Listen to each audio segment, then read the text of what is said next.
facho en fait. Une marque de putain de racisme. Qu'est-ce qu'il y a? Qu'est-ce qu'il y a?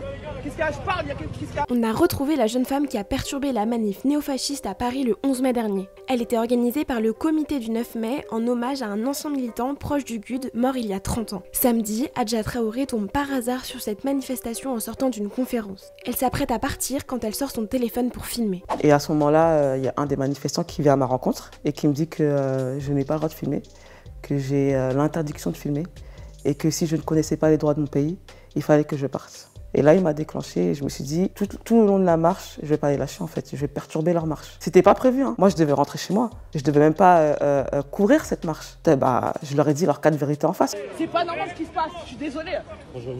Ils n'étaient pas contents, hein. Je leur ai tenu tête. Une femme noire qui leur tient tête et qui leur dit face, t'es un sale raciste de facho de merde. Parce que quand on me dit, moi, blanche, je suis ici, j'ai le droit d'être là, en montrant sa peau et en me disant que, ouais, moi j'ai le droit d'être là parce que je suis blanc, je sais pas si c'est du racisme ou je sais pas, faut être clair. Hein. Quand on me dit rentre dans ton pays, mon pays c'est ici, c'est la France, je suis né ici. Donc voilà, je sais pas de quoi ils parlent.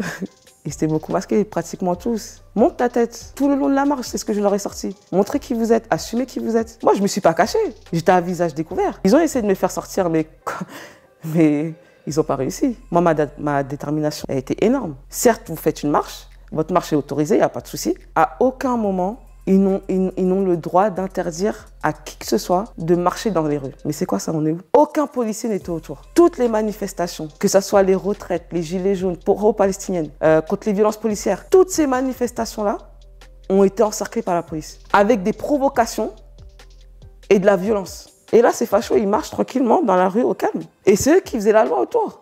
Et qui disaient aux gens, toi tu vas ici, toi tu vas là-bas. Mais non, mais on est où là? Comme la marche pour Adama Traoré, elle a été interdite l'année dernière. Au début, les manifestations pro-palestiniennes, elles ont été interdites. Pourquoi celles-là n'auraient pas été interdites? Il y a des groupes de fachos qui ont sorti mon nom en tant que raciste, que j'étais une raciste, que j'étais une facho. Mais quand je dis sale blanc, t'es un sale blanc identitaire de facho, de raciste de merde en fait, tout simplement. Ils ont essayé de reprendre ce sale blanc là. Sur le coup de l'énervement, j'étais tellement énervée. Voilà, ma phrase, en fait je l'ai pas terminée. J'ai reçu énormément de messages de soutien et d'ailleurs je les remercie tous. Même si j'aurais pas eu tout ce soutien là, pour moi j'avais totalement raison. On ne peut pas laisser une marche de facho marcher tranquillement dans nos rues. Ça veut dire quoi? Le message que j'aimerais faire passer, c'est on est en France, je suis française, je suis dans mon pays, donc si j'ai envie de m'indigner, je m'indigne. Si j'ai envie de m'exprimer, je m'exprime. Peu importe ta couleur de peau, peu importe ta religion, ton statut social, peu importe d'où tu viens. À partir du moment où tu veux t'exprimer, où tu veux t'indigner de quoi que ce soit, en fait, tu as le droit. Peu importe t'as qui face à toi.